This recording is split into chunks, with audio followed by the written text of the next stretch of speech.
Hello dear student, स्वागत है आप सभी का किरोशा एकेडमी के इस यूट्यूब प्लेटफॉर्म पे। तो अगेन इंपॉर्टेंट एमसीक्यू ओबीजी के यहाँ पे हम लोग स्टार्ट कर रहे हैं, टॉपिक टू टॉपिक डिस्कशन कर रहे हैं। तो जल्दी से क्लास को लाइक शेयर कर दीजिए और ज्यादा से ज्यादा शेयर कीजिए ताकि और भी स्टूडेंट जो है वो हमसे कनेक्ट हो जाए। तो चलिए स्टार्ट करते हैं हम हमारे इस एमसीक्यू की सीरीज को। क्वेश्चन है, abnormal baseline variability in foetus is defined as. पहले भी मैं पढ़ा चुकी हूं, उसको आंसर करिएगा कि क्या एबनॉर्मली वेरिएबिलिटी जो रहेगी बेस लाइन रहती है यानी कि बॉर्डर। चलिए आंसर करिएगा, क्या राइट आंसर रहेगा।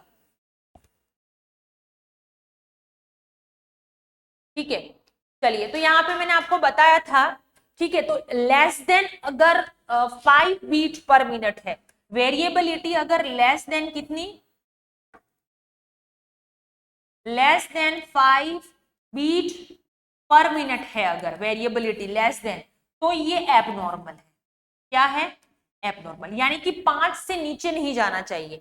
क्लियर है? 5 से बिलो जाता है तो ये मिनिमल वेरिएबिलिटी रहेगी, जो कि हम लोग एबनॉर्मल के अंदर मानते हैं। ठीक है, नेक्स्ट अगर नॉर्मल वेरिएबिलिटी की अगर मैं बात करूं तो 6 to 25 नॉर्मल है। 6 to 25 बीट पर मिनट जो है वो नॉर्मल कंडीशन के अंदर आता है।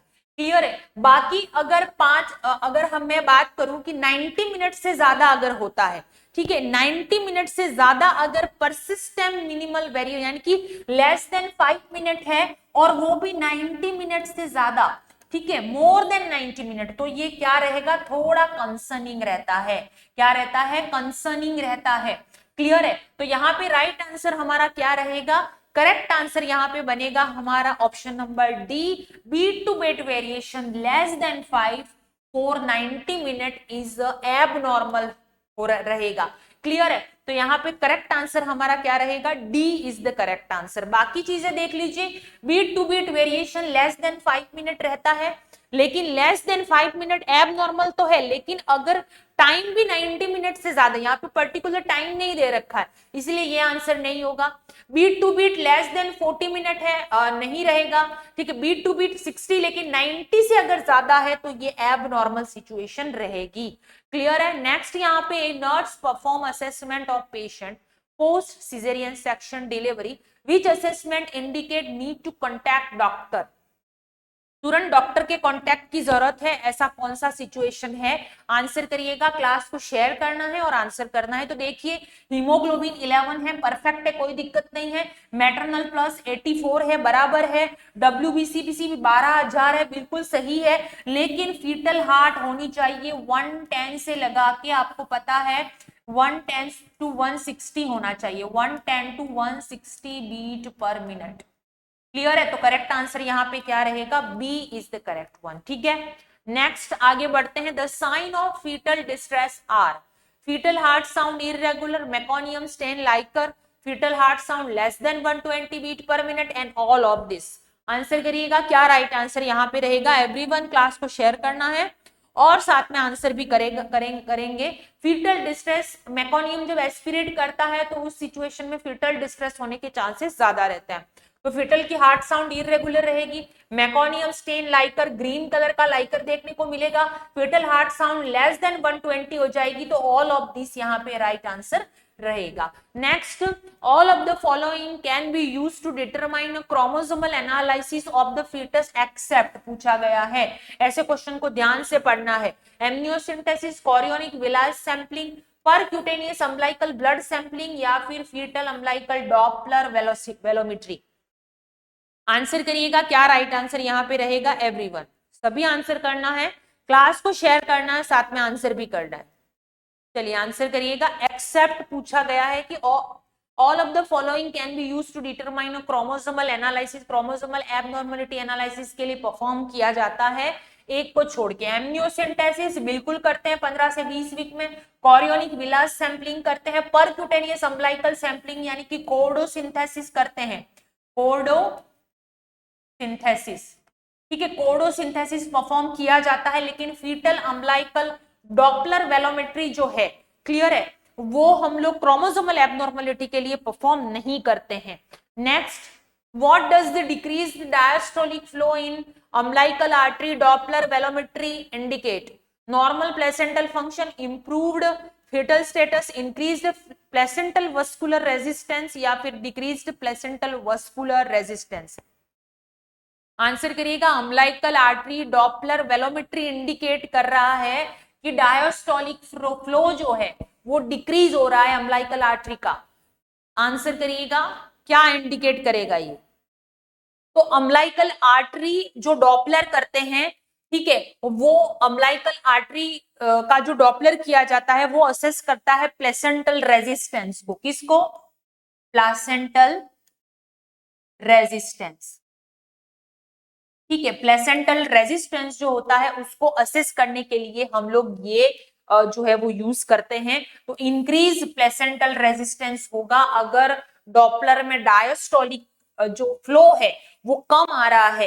क्लियर? इसका मतलब है कि प्लेसेंटल वस्कुलर रेजिस्टेंस जो है वो क्या हो रहा है, यहाँ पे डिक्रीज शो हो रहा है, इंडिकेट हाई रेजिस्टेंस, जो आईयूजीआर इंट्रायूट्राइन ग्रोथ रिटार्डेशन में आपको देखने को मिलेगा या फिर प्लेसेंटल इनसफिशियंसी में ये देखने को मिलेगा। क्लियर है? तो यहाँ पे राइट आंसर हमारा क्या रहेगा? C is the correct answer. Low uterine artery Doppler, high resistance of placental function, उसके बाद में यहाँ पे आईयूजीआर में ये ज्यादा देखने को मिलता है। Next, the invasive procedure of prenatal diagnosis of genetic disorder is invasive procedure, crown drum length, HCG, chorionic villus sampling या फीटल डीएनए? चलिए आंसर करेंगे, क्या राइट आंसर रहेगा? तो जेनेटिक एबनॉर्मलिटी का पता लगाने के लिए जो है वो कोरियोनिक विलस सैंपलिंग जो है वो परफॉर्म की जाती है 10 से 12 वीक में। कौन कितने वीक में करते हैं? 10 to 12 वीक में परफॉर्म करते हैं। एचसीजी नहीं, फीटल डीएनए नहीं, क्राउन ड्रम लेंथ हम लोग बच्चे की ग्रोथ को देखने के लिए असेस करते हैं। क्लियर है? तो ये चीज आपको याद रखनी है। नेक्स्ट है, dash is the invasive method of determining hematological disorder and viral infection in the fetus during 18 to 20 week of gestation? Answer करिएगा, क्या राइट आंसर यहाँ पे रहेगा एवरीवन?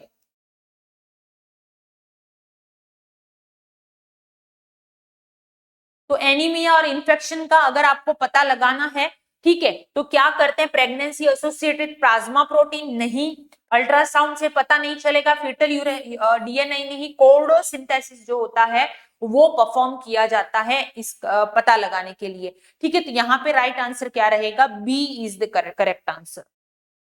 नेक्स्ट है, which of the following result in scalpel injury during the intrapartum period? Chorionic villus sampling, multiple gestation, collection of fetal scalp blood या amniocentesis and chordosynthesis? Answer करिएगा, क्या right answer यहाँ पे रहेगा एवरीवन? चलिए सभी answer करेंगे।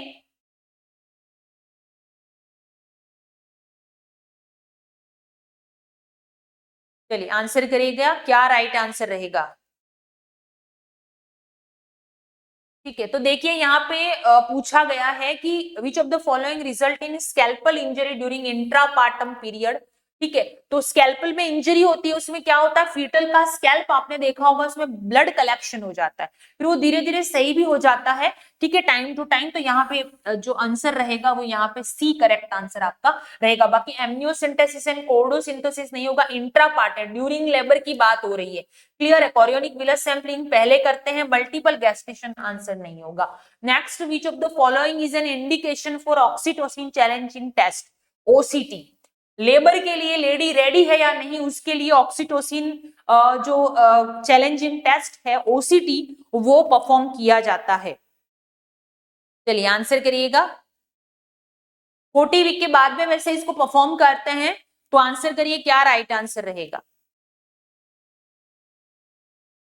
पोस्टम डिलीवरी में करते हैं ये। इससे क्या होता है कि बच्चा जो है, जैसे ही ऑक्सीटोसिन किसी, अगर आपको नॉर्मल लेबर करवाना है, ठीक है, तो ऑक्सीटोसिन जैसे ही मैटरनल बॉडी में आ जाता है वैसे ही क्या होता है? कॉन्ट्रैक्शन आते हैं। तो कॉन्ट्रैक्शन के साथ में एफएचआर कम तो नहीं हो रही है, ज्यादा जो फीटस है वो एबनॉर्मल या फीटल डिस्ट्रेस वगैरह तो नहीं हो रहा है, फीटल की हार्ट साउंड ज्यादा कम तो नहीं हो रही है, तो ये कॉन्ट्रैक्शन स्ट्रेस टेस्ट भी इसी को बोला जाता है। किसको बोलते हैं? इसी को कॉन्ट्रैक्शन स्ट्रेस टेस्ट भी बोलते हैं। क्लियर है? और इसको परफॉर्म कब करते हैं? तो याद रखना, ये प्रेगनेंसी मोर देन 40 वीक की अगर हो जाती है या फिर पोस्टम, इसी को क्या बोलते हैं? पोस्टम प्रेगनेंसी में इसको करते हैं। आगे बढ़ने से पहले जीएमसी उधमपुर जेकेएसएसबी की प्रिपरेशन अगर आप कर रहे हैं तो कोर्स टेस्ट सीरीज अवेलेबल है किरोशा एकेडमी की ऐप पर। बहुत सारे बच्चों ने ऑलरेडी अपनी प्रिपरेशन को शुरू कर दिया है। कंपटीशन तो रहेगा ही सही, लेकिन एग्जाम को क्रैक करके आपको सिलेक्शन लेना है तो उसके लिए पढ़ना तो पड़ेगा। बाकी नॉर्थ सेट 11 अगर आपका टारगेट है तो थियरी एमसीक्यू मौसबी का कंप्लीट वीडियो सब कुछ अवेलेबल है, जाइए और अपनी पढ़ाई को शुरू कीजिए। एंड हाँ, मॉक टेस्ट जरूर देना है। Next question, an antenatal mother with positive contraction stress test CST, ठीक है, जिसको ऑक्सीटोसिन स्ट्रेस चैलेंजिंग टेस्ट भी बोलते हैं, OCT, which of the following can B suspected? Answer करिएगा, क्या हम लोग करते क्यों हैं अभी मैंने बता दिया, अब आप आंसर करेंगे क्या राइट आंसर रहेगा। ठीक है, तो हम लोग ओसीटी या फिर कॉन्ट्रैक्शन स्ट्रेस टेस्ट, सेम इसी का नाम है, पोस्टम 40 वीक के बाद में करते हैं, और इसमें प्लेसेंटल इनसफिशियंसी भी देखी जाती है एफएचआर के साथ में। ठीक है, तो आंसर करिएगा क्या राइट आंसर रहेगा। न्यूरल ट्यूब डिफेक्ट बिल्कुल नहीं, एएफटी देखते हैं, अर्ली की बात हो गई है तो ये तो पोस्टम की बात हो गई। प्री एक्लेम्शिया का कोई साइन यहाँ पे नहीं है, और प्री एक्लेम्शिया को डिटेक्ट करने के लिए हमें ब्लड कल्चर करवाना पड़ेगा। इसमें हाइपरटेंशन, एडिमा, प्रोटीन यूरिया हमें देखने को मिलता है, एंजियोस्पोर इसमें देते हैं जो कि एक्लेम्शिया में प्रवेश करने से महिला को रोकती है। ठीक है, जो कि हाई रिस्क प्रेगनेंसी होती है, तो ये भी नहीं होगा। Placenta praevia, APH antepartum haemorrhage का एक टाइप है, दो टाइप होते हैं, placenta praevia, abruptio placenta. Placenta praevia जो होता है वो एबनॉर्मली सिचुएटेड प्लेसेंटा होता है, मार्जिन पे हो सकता है, सेंट्रल पे हो सकता है, पार्शियल हो सकता है, कंप्लीट हो सकता है। पोस्टीरियर बहुत ज्यादा डेंजरियस होता है ये, टाइप 2 इसका बहुत ज्यादा डेंजरियस होता है, नॉर्मल डिलीवरी पॉसिबल नहीं होती, इसको सिजेरियन सेक्शन के थ्रू ही जाना पड़ेगा। पेनलेस वजाइनल ब्लीडिंग यहाँ पे आपको देखने को मिलेगी। क्लियर है? तो ये सारी बातें प्लेसेंटा प्रीविया के लिए आप याद रखना, एग्जाम में पूछी जाती है। तो यहाँ पे राइट आंसर क्या रहेगा, अभी मैंने बताया utero placental insufficiency is the correct answer. चलिए अगला सवाल यहाँ पे, lecithin sphingomyelin ratio is reliable indicator, LS ratio किसके लिए देखते हैं हम लोग? जेंडर के लिए, congenital heart disease, fetal maturity या न्यूरल ट्यूब डिफेक्ट के लिए? बहुत ही शानदार क्वेश्चन, कई बार एग्जामों में आया हुआ क्वेश्चन है ये। तो आंसर करेंगे क्या राइट आंसर रहेगा। एंड क्लास को ज्यादा से ज्यादा आप शेयर करना ताकि और भी बच्चे हमसे कनेक्ट हो जाएं, और इसी तरह की लाइव क्लासेस के लिए किरोशा एकेडमी को फॉलो कर दीजिए। और याद रखें यहाँ पे एक क्वेश्चन में आपको 10 चीजें और बताई जा रही हैं, और वो 10 चीज बहुत इंपॉर्टेंट है। मैं अपने खुद के एक्सपीरियंस से आपको बता रही हूँ कि ये क्वेश्चन में एग्जाम में आती है। ठीक है, इसीलिए जो मैं एक्स्ट्रा जो भी बोलती हूँ यहाँ पे वो भी आप लोग अपने 1 लाइनर नोट में लिख लिया कीजिए, ताकि आपको एग्जाम में कंप्लीट पढ़ने की जरूरत ना पड़े। सिर्फ ये लाइनें आप देखोगे ना ओबीजी की तो भी काफी है आपके लिए। ठीक है, चलिए एलएस रेशो स्पिंगोमाइलिन, लेसिथिन स्पिंगोमाइलिन रेशो जो है वो फीटल के लंग की मैच्योरिटी के लिए बहुत ज्यादा इंपॉर्टेंट होती है। क्लियर है? तो लंग्स की मैच्योरिटी के लिए एलएस रेशो को मेजर किया जाता है। ठीक है, तो लेसिथिन जो होता है वो इंक्रीज विथ मैच्योरिटी, लेसिथिन का जो रेशो है वो क्या रहता है, वो रेशो मोर देन 2 हो जाता है। कितना होता है? जो एल यानी कि लेसिथिन का रेशो है वो मोर देन 2 हो जाता है, तो ये मैच्योरिटी को इंडिकेट करता है। किसको इंडिकेट करता है? लंग्स की मैच्योरिटी को। क्लियर है? यानी कि लंग्स में नॉर्मल फ्लोरा को धीरे धीरे बनाता है, और इसको एमनियोटिक फ्लूइड के द्वारा, एमनियोटिक फ्लूइड का सैंपल लेके हम इसको क्या करते हैं, इसका पता लगाया जाता है। क्लियर है? इसीलिए अगर किसी भी बच्चे की जो डिलीवरी जो है वो अर्ली अगर हो जाती है, यानी कि जल्दी अगर बच्चा प्री टर्म है, क्लियर है, तो ऐसी सिचुएशन में क्या होता है, इसके लंग्स मैच्योर नहीं होते हैं, तो लंग्स को मैच्योर करवाने के लिए क्या दिया जाता है, जैसे ही डॉक्टर को पता चलता है या फिर ऐसे कोई सिम्टम आते हैं जिससे लेबर पेन स्टार्ट हो गया, क्लियर है, तो ऐसी सिचुएशन में क्या करते हैं, हमें लंग्स को मैच्योर करवाना जरूरी है। क्योंकि लंग्स तो फीटल लाइफ में तो नॉन फंक्शनल रहते हैं, काम नहीं करते, लेकिन जैसे ही बच्चे की डिलीवरी होगी, जैसे ही बच्चा फर्स्ट ट्राई करता है, वैसे ही लंग्स एक्सपांड होते हैं। क्लियर है?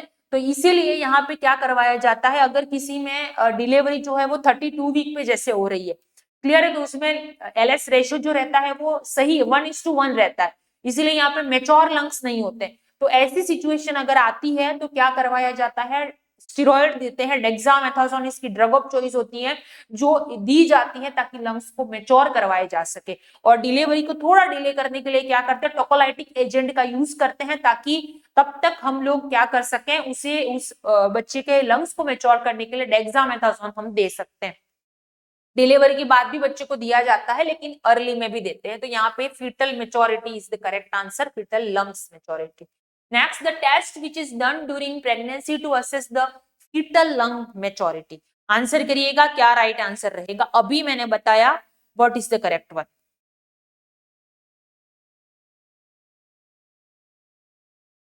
ठीक है, तो फीटल के जो लंग्स है वो मेच्योर हुए हैं या नहीं हुए हैं, ये देखने के लिए फॉर्म स्टेबिलिटी टेस्ट करते हैं। कौन सा टेस्ट करते हैं, याद रखना, फॉर्म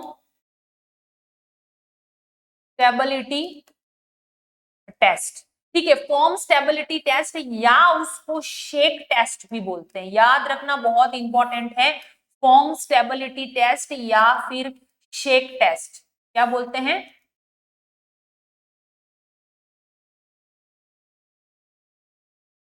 शेक टेस्ट। क्लियर है, ये दोनों मेच्योरिटी के लिए चेक किए जाते हैं, लंग्स की मेच्योरिटी का पता लगाने के लिए। तो यहाँ पे एमनियोटिक फ्लूइड के द्वारा ही पता लगाया जाता है, बाकी कोई तरीका नहीं है, ये बात याद रखना। तो शेक टेस्ट के लिए भी क्या करते हैं, एमनियोटिक फ्लूइड का सैंपल लेना जरूरी होता है। तो यहाँ पे राइट आंसर बी रहेगा। याद रखना, फीटल लंग मेच्योरिटी के लिए प्रेगनेंसी में टेस्ट किया जाता है विच इज शेक टेस्ट या फिर फॉर्म स्टेबिलिटी टेस्ट परफॉर्म किया जाता है, एलएस रेशियो को देखा जाता है। क्लियर है, सो आई होप आपको समझ में आ गया होगा। बहुत सारे एमसीक्यू ऑलरेडी पढ़ चुके हैं, आगे भी पढ़ेंगे। तो लाइव क्लासेस के लिए इस चैनल पे नए हो तो फॉलो कर देना, बहुत ही शानदार तरीके से। और प्रीवियस ईयर एग्जाम में आए हुए क्वेश्चन यहाँ पे आपको बैक टू बैक पढ़ने का मौका मिल रहा है। और नर्सिंग के किसी भी एग्जाम की तैयारी कर रहे हो, नर्सिंग कॉम्पिटिटिव के प्रीवियस ईयर पढ़ना मत भूलना, प्रीवियस ईयर के पेपर, और एक्सप्लेनेशन के साथ में 1 ईयर की वैलिडिटी रैशनल के साथ में आपको मिलेंगे टेस्ट के रूप में। किरोशा एकेडमी की ऐप पे ओनली एंड ओनली 200 पेपर मिलने वाले हैं। तो जाइए और अपने पेपर देने शुरू कीजिए ताकि आपको आइडिया लगे कि पेपर कैसा आता है। सेकेंड थिंग, नॉर्सेट 11 की प्रिपरेशन कर रहे हो, theory MCQ test series PYQs available है किरोशा एकेडमी की ऐप पर, तो अभी डाउनलोड कीजिए और आप हमें कांटेक्ट कर सकते हैं, ये हमारा ऑफिशियल नंबर है। और मॉसबी के एमसीक्यू अगर आपको चाहिए रैपिड रिवीजन तो वो भी अवेलेबल है किरोशा एकेडमी की ऐप पर, एम्स के एक्सपर्ट के द्वारा इसको रिकॉर्डेड क्लासेस आपको मिलेंगी यहाँ पे। तो आपको अगर बुक से आप नहीं पढ़ पा रहे हो और आपको कंसेप्ट क्लियर करने हैं अपने अच्छे से, तो मॉसबी के सारे एमसीक्यू जो है वो आपको कहाँ पे मिलेंगे, ऐप पर अवेलेबल है, तो आप वहां पे जाके देख सकते हैं। मिलते हैं नेक्स्ट क्लास में, तब तक के लिए पढ़ते रहिए and thank you so much.